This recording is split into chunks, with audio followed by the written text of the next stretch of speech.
All right, good evening and welcome to another episode of My Infinite Playlist. My name is Rick Olivares, and as you probably know by now, this is my podcast where I talk about my record collection as well as my compact discs and cassettes. But right now, everything that I've been featuring so far in the past, I think I've done six or seven now, seven episodes. They've all been my vinyl. For tonight, this is one of my most uh, treasured stuff in my collection. It's part one of my punk and hardcore records, 12-inch records. You're not seeing the 7 inchers here. These are all the 12 inchers, probably with a 10 incher thrown in. Um, just as a background, I got into punk rock when I first heard the Ramones. I was in sixth grade and I heard Sheena is a punk rocker and I want to be sedated. And I, seeing the pictures of the Ramones with wearing jeans, leather jackets, torn jeans to be honest, and then uh, either boots or Chuck Taylors and stuff like that. That was pretty cool. And you have to remember at the time I was into 70s rock, 70s metal, and all that. And punk rock was just something totally different. And the Ramones are different from the Sex Pistols and the Clash. And I wasn't really a fan of the Sex Pistols. I thought that they were a bunch of hooligans. And, the only reason, in just my opinion, is they created a lot of headlines is because for their penchant for anarchy, and that just wasn't my cup of tea.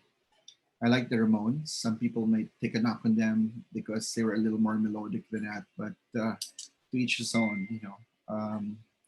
The Clash I liked. Um, I didn't really think they were too much of a punk band because they had a lot of influences and they were doing reggae, they were doing dub, they were doing funk. So they strictly, maybe the first album, maybe the first couple of albums, but they totally changed directions after that. But I like the Clash. I'm a fan of the Clash. They're probably the only English punk band that I really like. The others are not. So I have a small collection of English punk bands. I'm not really into the English punk movement. Just really not. More into the American punk movement. And having said that, we're gonna go start this podcast with the West Coast bands. Start off with this one. Bad Religion, Suffer. This is the first pressing of this classic record of theirs. Okay. It was I remember reading magazines like Cream. Cream was really featuring a lot of the punk bands, unlike Rolling Stone. Rolling Stone would once in a while, but more of Cream. Aside from the fanzines that you would see, Maximum Rock and Roll, but it was Cream that introduced me to bands like Bad Religion, and of course X, which was my favorite band from the LA scene back in the late 70s and early 80s. But this one I really like. Fortunate enough to get this when it first came out. So this is my original record of that one, and I've had it all this time. So this is cool. I mean, you might think that I like it because of its what this album means. I mean, I like Bad Religion, but I'm not a major Bad Religion fan. They're okay, you know. This is the repress of Golden Shower of Hits of the Circle Jerks. I used to have the original, and I lost it through the years. I really have no idea what happened to it. So when this was repressed, I just had to get this. Um, yeah, and it's in colored vinyl. When this came out, I was just there was this song on this album, "Golden Shower of Hits," Jerks in 45, because at the time, Stars in 45 was kind of the rage, and the Circle Jerks did like a medley of all these songs that they put together. It's absolutely silly and fun. Now, they're a fun band, the Circle Jerks. I like them. The Cramps, songs the Lord taught us. Yes, this is the classic first press of this album. and they stood out. They were I don't know if you how do you categorize their music, psychobilly or something, psychobilly punk. But I loved it. I absolutely loved it, and that's why I kept this record. I don't have too many albums by the Cramps. I have a few 7 inchers, but in terms of LPs, this is the only one that I have. I held on to this. Um, I wasn't able to save all of my punk records, but I think I lost a lot through the years, and I having moved homes, having moved abroad, and I wasn't sure where was this record and that. I left some with a brother of mine, and he doesn't know where they're at either. Dead Kennedys, plastic surgery disasters, and this is one of the most fetching covers that you'll ever see. I like the Dead Kennedys. In fact, they were because of the name of their band, they were controversial. And I know the Kennedy family from Massachusetts filed a complaint against them, and but it, you know, the band didn't budge. They didn't budge, and I do have a lot of their stuff, even their 45s. I do have, so you can say I'm a fan of the Dead Kennedys, Joe Biafra, and all these guys. And here's another one that I have. Yep, this is the original. So nice to have. When these stuff came out, I really have to credit Cream magazine because it was my lifeline. It was my way of knowing what was out there. And when I was reading reviews about the Dead Kennedys, the Germs, X, of course, I just wanted to have these records, and I could order them through Odyssey in Green Hills, but they were going to cost a lot of money, and a lot of money meant it was about 120 bucks, 140 bucks, and back in the late 70s, early 80s, that was a princely sum. And furthermore, it would take you about 2 months before you get your record. You took your chances by going to Dao in Pampanga because the American servicemen who would buy records would sometimes sell them because they would need some money. So they'd sell them in the black market there. And that was your best bet also to buy records like this. The scary thing was sometimes was if they would write their name on it or they'd put stickers on it. But even so, you'd buy them for about 50 bucks, 60 bucks. And although it was secondhand, it was still not bad. I did buy a few, you know. Um, this is one of those. Okay, 12-inch single of Life Sentence from the Dead Kennedys. Pictures from a one of those armored vehicles by the U.S. Army during the Vietnam War. Right, and there. The last of my Dead Kennedys LPs, In God You Trust. Uh, this one's got that song Nazi Punks Fuck Off. So I got that for this song, And then there was a song here that's titled Moral Majority because they were taking shots at the moral majority that was had all sorts of issue with punk bands, metal bands, and whatnot, rock music in general. So there. Yes, this is an original press too. You might wonder, does it matter to have an original press? Not really. If I don't have it, I don't have it. But the fact that I have it means I was there. Means that I was into it way before others got into it. So that's why I'm kind of proud about those things. And sometimes I'm a little snobbish about it. Uh, like, I'm not saying that people cannot jump onto these bands and all that. No, it's fine. It's really fine. I just hate the posers. I don't like that. I have no problems with people liking different genres because I like a lot of music, but I can honestly tell you that yes, I bought these records when they first came out. The Germs, Germicide, it's a live recording at the Whiskey. Their first ever performance in 1977 with the late Darby Crash. It's too bad that this guy died young. This one is not a new one. It's a recent release by Goldfinger. And I do have a lot of their stuff. I have all of it on compact disc. And this is the only Goldfinger that I have on vinyl because this is a recent release. I enjoy their music, their third wave ska punk. I do. When I first got this, when I listened to it, I mean, I was okay. I wasn't really convinced. I prefer bands like Real Big Fish more than Goldfinger. But I did give this a listen for another few months and maybe even more than a year. When I played it again, I totally loved the record. I do. So I'm happy to have this. And I love artwork like that. I absolutely love it, you know. And Goldfinger is a party band, like Real Big Fish. No Effects. Okay, The Longest Line, reissue of an old record. I'm not a big fan of No Effects. They're okay.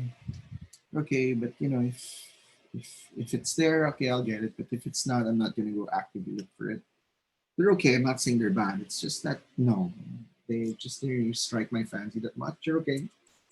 I do have their split with Rancid, but that's because I'm more of a Rancid fan. Ah, prized record. This is the first press of Smash from Epitaph Records, Offspring. And I'll tell you why I managed to get this one. When, oh, I think the magazine's up there. There's this magazine where that got me into Rancid, and I was working in Hong Kong at the time, and I would always go to the record stores like 3 times a week, 4 times a week, and they featured bands like there was this issue of Spin magazine where they featured The Offspring, Green Day, and of course Rancid. And I had been out of circulation for a while. I wasn't actively listening to music. I would, but I wasn't really up to date. But I would still go to the stores and check them out. But I would buy CDs of the bands that I liked in the 80s. And then this punk movement in the States in the 1990s, and I just got into it right away. And it wasn't your classic punk sound. Definitely for the Offspring, they're not that they don't have that classic punk sound. Sometimes you gotta, it's different. But nevertheless, you know, I like this album, Smash. Happy to have this with songs like Self Esteem, pretty rad. This is another treasured record. Um, Operation Ivy. There are two. This is the original. The original from Lookout Records. There. You're gonna see the difference, and this is the repress. Okay, so you have the Lookout. The Lookout Records is over there. Okay, so this is the original one, Energy. And I didn't get this when this first came out. I got it. I backtracked because of Rancid. Because I got into Rancid first before Operation Ivy. And being able to get the original, the first press of this a few years after it came out was just really. I mean, back then people were buying records, but and I stopped buying records. The only records that I would buy, the only vinyl I would get were punk bands, punk and hardcore bands. And I was happy to have this. And of course, the Hectic EP. You know, this is the repress on Tim Armstrong's Hellcat Records. The same thing with Energy. You know, uh, from Hellcat. You know, so I also have the first pressing of the CD, the first ever CD that was put out by Lookout Records with Operation Ivy. You won't see it here, you'll see it in another video. First press of Rancid's debut album. They have two records that are both titled Rancid. Um, yeah. I didn't get this. This is not my first Rancid record. I should go on the record by saying that An Outcome the Wolves was my first Rancid record, and I backtracked. I backtracked, and I was able to get this. And this is the repress. The repress, and so I have the original and both the repress, and it's pretty neat to have, you know, both under Epitaph Records. Their second album, Let's Go.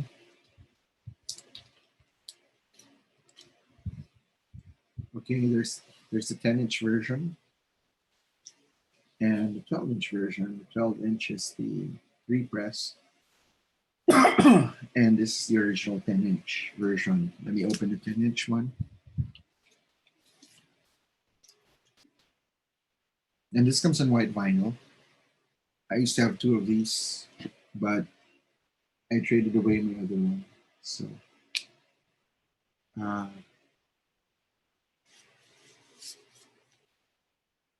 I take good care of my stuff. As you can see, it's on white vinyl right here. I wish I had inner plastic that comes in 10-inch size, but I don't. I only have the 12-inch ones, and occasionally I do get the 7-inch in inner plastic. It helps protect everything from scratches. You know, here, this is the original and the repress. Um, when I got this, I remember grooving to the song Salvation. And I kind of like this, their second album, Let's Go, more than their debut. The debut was a little more hardcore. I mean, I'm not saying I don't like hardcore. I do like hardcore. But I kind of like Rancid when they do stuff that are mixed with ska. They mix a little reggae, just like their idols, The Clash. And this is the record that got me back into punk music. This is the first pressing of From the Wolves. Okay. The first. I also have the CD of this band, the first pressing of the CD, and this is the repress. They recently put out the 25th anniversary, and now I'm fine. I'm fine having the first repress and the original. I'm okay. I don't need to have the silver vinyl version. I'll tell you what I love about this record. First and foremost is they paid homage to the cover by Minor Threat, that BC band. It's one of the pioneers of the hardcore movement. And the second was, they had a lot of great songs here. Maxwell Murder, The 11th Hour, Roots Radicals, Steinbaum, of course, Olympia, Ruby Soho, one of the big hits off this. And it's a really good record. And I remember when I got this, as well as the CD, the first pressing, I would read it. I'd read all the liner notes because I'm the type to read it, to read everything, go through all the lyrics, and there. Um, this is these are the liner notes from the first press of Out Come the Wolves. Okay.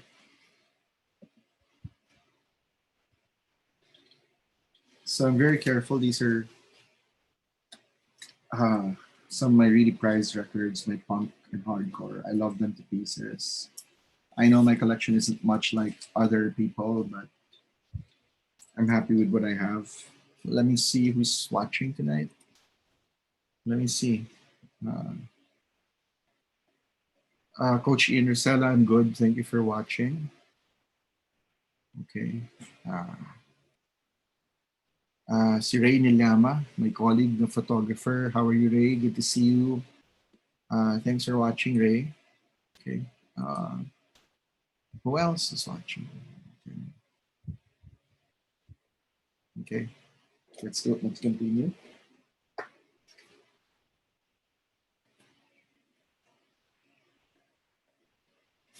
Life Won't Wait. The fourth album of Rancid, and they recorded songs here, members of the Specials. And I remember when I heard this, I was just really blown away. I love it when Rancid does ska and reggae. I totally do. And this is one of my favorite records. Life Won't Wait. This is the repress. I wasn't able to get the vinyl of this. I do, when I first got this on compact disc, and I wasn't able to get the original pressing of this one, and hopefully I'll be able to score one. But this is the repress, and I'm very happy with it. This is just one of my favorite records. I could play this all day. You know. Now, the second album by Rancid that was also titled Rancid.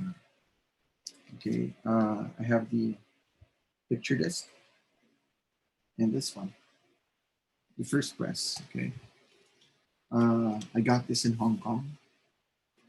Was it Hong Kong? Singapore. I got it in Singapore. And anything Rancid I get, I'm just a big fan of the band. I wish I had their cassettes. I don't have their cassettes. I do have their very first offering in vinyl, and that was in 7-inch, and you won't see it in this particular episode. You'll see it in another episode. So they put out other stuff that are picture discs. Do I need to get them? No, not really. I'm fine with what I have, like I said. This is the split record between Rancid and NoFX. The original one was put out in the color orange. This is the repress. When I first got it, it was on CD, and I still have that, like I said. So what happened here was Rancid would sing songs by NoFX, and NoFX would sing songs by Rancid, and it's pretty neat. Still didn't make me too much of a NoFX fan. I'm okay. Really okay. Indestructible. People would say that Rancid is sellout. Whatever. I love this record. It's got tracks like Indestructible, Fall Back Down. I love Tropical London. I absolutely love that song. Arrested in Shanghai, I like it. Really good stuff. Good stuff.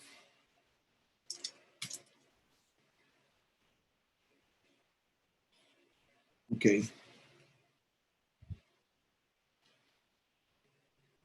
This is the first album with Brandon Syndicate replacing when he replaced Brett Reed on drums. Let the Dominoes Fall. I like this record. Songs like East Bay Night, Up to No Good.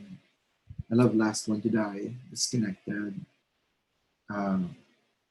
New Orleans, I like that song.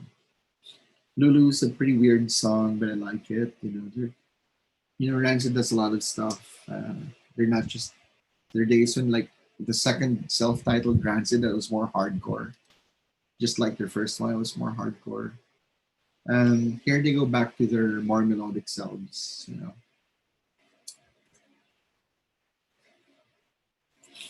Honor is all.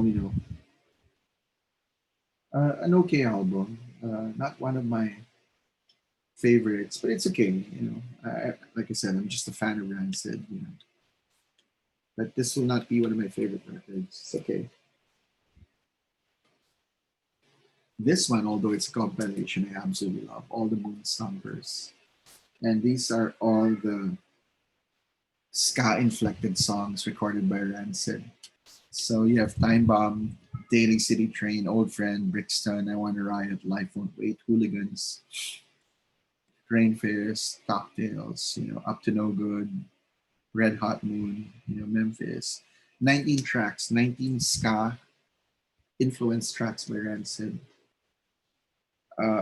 It's not on Epitaph or even Hellcat Records. It's on Randale Records. It's created by one of their fans, so pretty neat. Look at the artwork.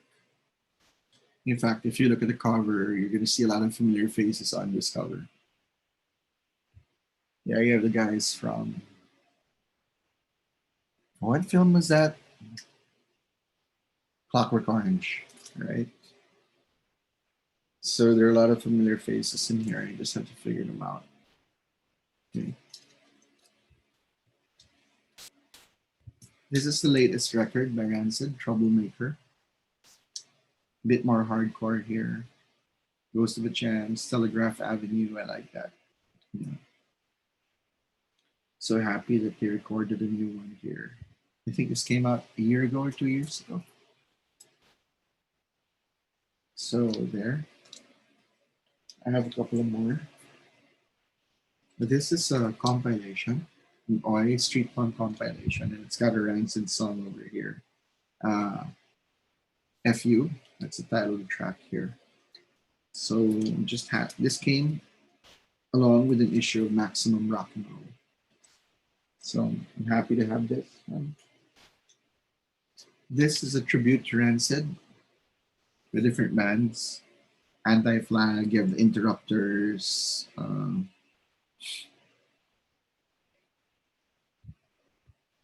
rest are Hispanic bands, and you know, but it's a good record to have. If you're a fan, you have Total Chaos. Total Chaos is here. The Mahones are here. Nomads, the Creepers. You know, if you're a fan of Rancid, you're gonna like this. It's a tribute album to the band. It's Hooligans United, tribute to Rancid. 2 record set, 3 record set actually. 3 record set. A solo album by Tim Armstrong, Poet's Life. It's okay, not bad. Now these next 2 ones by Lars Frederiksen and the Bastards, I really do like. Here, this is the self-titled debut of Lars Frederiksen and the Bastards. And Viking, his follow-up album.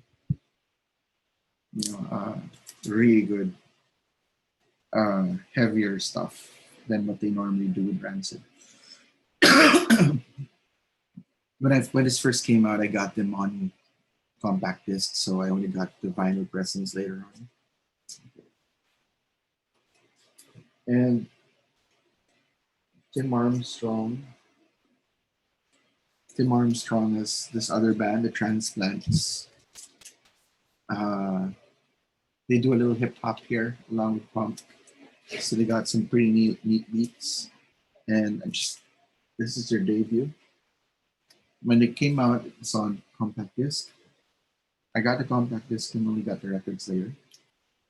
I don't have all the records, and this is another one. In a War Zone, Transplants in a War Zone. It's really good music here. Totally different because there's more hip hop in it.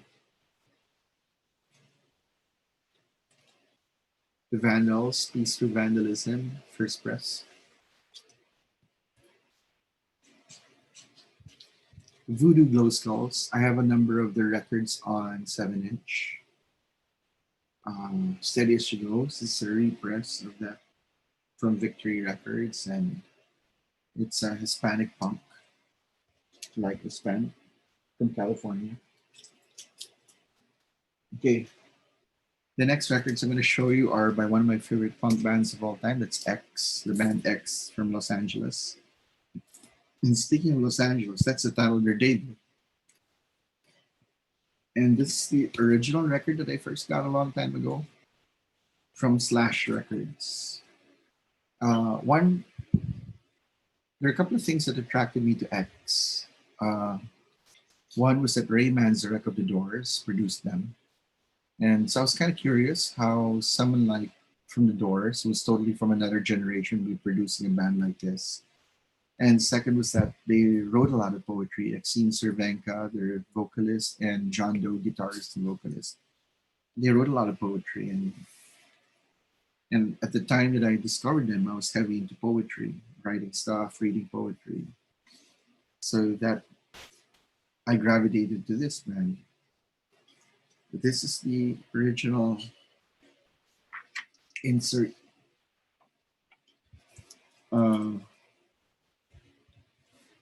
The original sleeve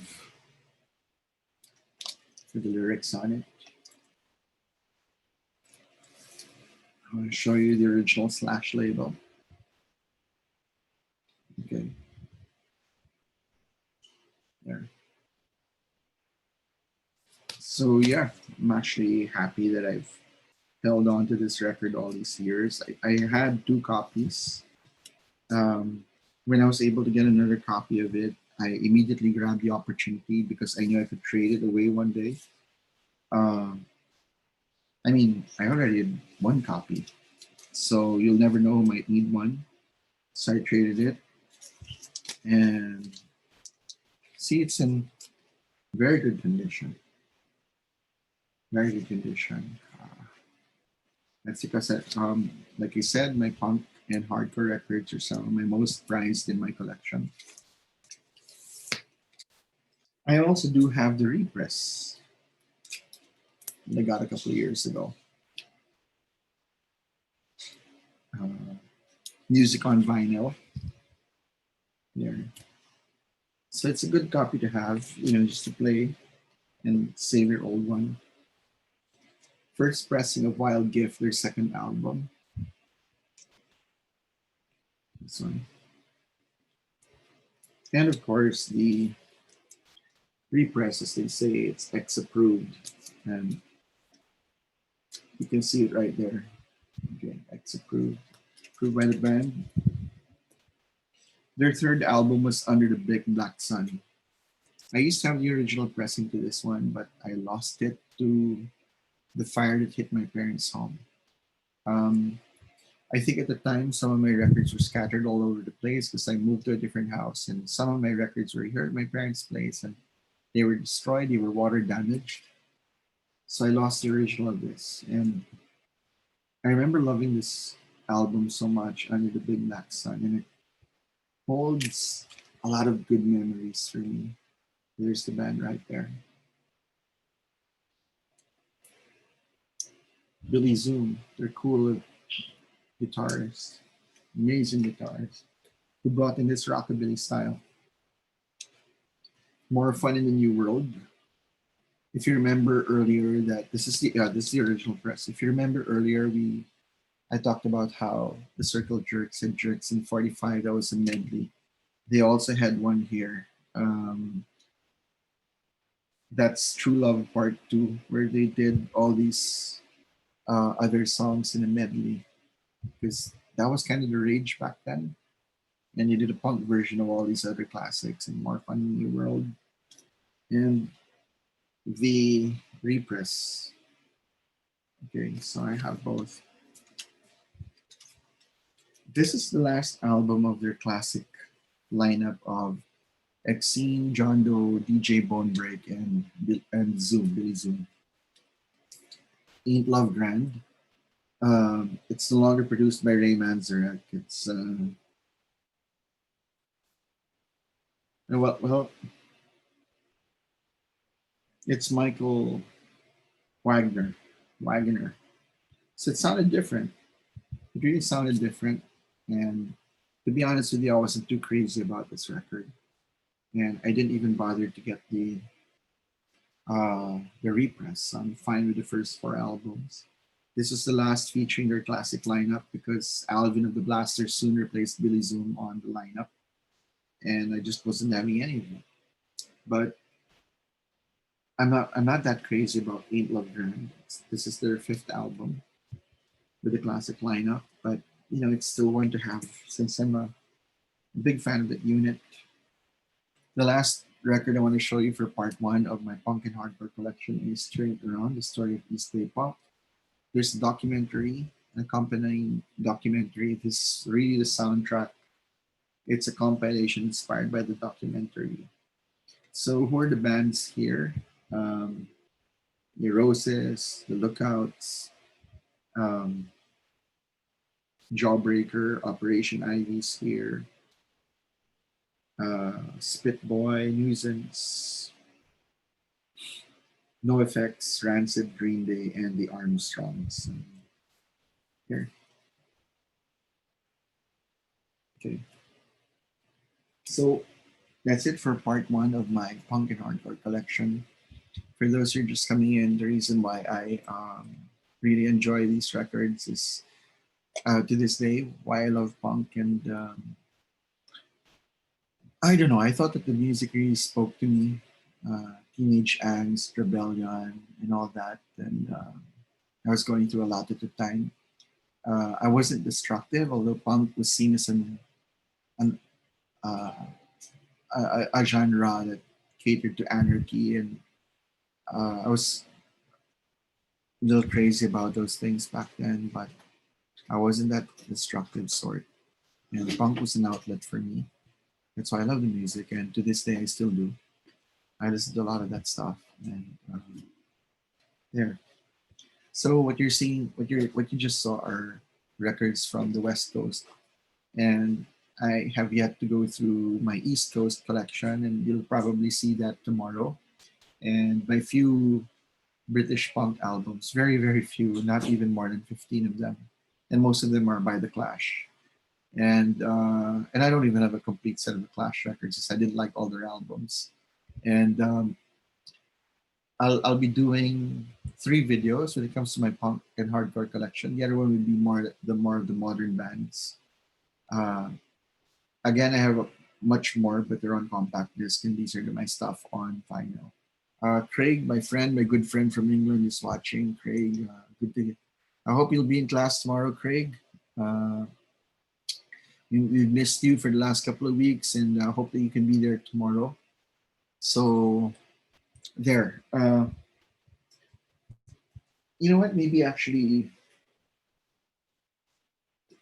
I should go into. Should I? Should I go into my British stuff? Now that's something. That's a different discussion. So I'll probably stick. Okay. So essentially, for my California bands, the West Coast bands, you see a lot of my collection is centered on Rancid X. Next, you'll see more a lot of Dead Kennedy stuff, but if it would just really come down to X and Rancid.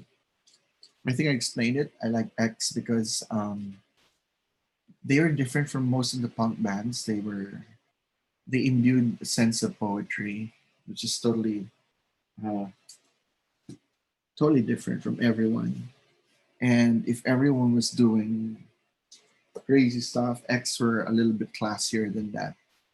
And what many people don't know is that Madonna's early look during her debut album, she copied from X's lead singer, Exene Cervenka. And yeah, that's the truth. Madonna copied her early look from Exene Cervenka. So yeah, I love X because of the poetry. I love the Ray Manzarek. They did Soul Kitchen on their first album, Los Angeles, and as a fan of the Doors, uh, that was really nice. That was a nice touch, and I'm glad that the band did it. I I think they did a terrific version of Soul Kitchen. In fact, I think it's even better than the Doors version. So there, and then of course, Rancid. Let me find the. Let me check over here. If, yeah. This is the magazine that got me into Rancid. I I worked a few blocks away from the old HMV on Hai Phong Road in Chim Cha Choi in Kowloon, Hong Kong. And I would go there during my lunch break. I would go to the Silver Court Center during my lunch break. And on the way home, I would pass by. I'd drop by like 4 or 5 times a week, spend an hour or two, sometimes even more, just browsing. Even if I memorized everything, I would still browse. I just loved it, enjoyed it. And I remember one time during lunch, I went out and I spotted this on the racks at this shop at the basement of Silver Coin Center. It's no longer there. And when I saw this, I was like, whoa, Rancid absolute punk. Because I had not really heard anything from any punk rock since the early 80s. So I stopped. And I think after More Fun in the New World for X, I sort of went away, you know.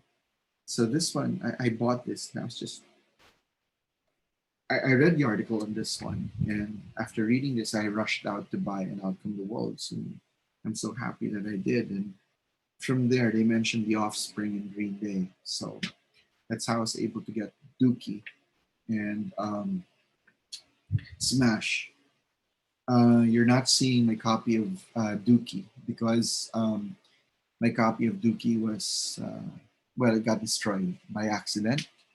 It The story there is I dropped it accidentally and it cracked, and that was an original first press of Dookie. and it's just so sad I've not replaced it. I'm fine because I mean I have their live at Woodstock. I'm okay with Green Day, but I'm not a massive fan of Green Day where I have to get the records. I'm okay if I don't, even if I have it on CDs, I'm fine. But with Rancid, I just gotta have them. So this is that same magazine that I bought in the racks at the Silver Record Center that day. And that was closer to my office. So when I would go there, I think that's where I also got Oasis, What's the Story, Morning Glory, and a few other records. I kind of know where I got my stuff. Like if I see my Sigur Rós CD, I know where I bought it. I kind of know where I got them because there's a certain thing to digging records for digging for stuff that you really like and kind of remember them because there's stories behind your crate digging. And for Rancid, yeah, a lot of my return to punk rock is because of this magazine. Okay. Uh, all right. So yeah, Craig, that was the Cut the Crap album. Right when before they recorded that without Mick Jones because they kicked him out of the band then. And the sad thing is they put out an album that was exactly crap. The only good song there was "This Is England," and everything else was crap. And luckily for them, they made up with Mick Jones, but by then he had moved to Big Audio Dynamite. And Bad was just something really awesome. So even if they're not a punk band, Bad, you're gonna see me talk about them along with the Clash when I do one of those episodes. So I want to thank everyone for watching these podcasts where I talk about my music collection. If you have any questions, and just go ahead and ask. And I want to thank you for watching. Uh, oh well, you don't have it, and neither do I. I don't have it because it's crap. It's crap. So I guess, maybe I should do my British punk. It's over here. Uh, should I? But that's something else. It's another talking matter. Anyway, we'll keep it to where it is. I want to thank you all for watching. I better get out of here before I talk about more records. So thanks for watching, everyone. Bye.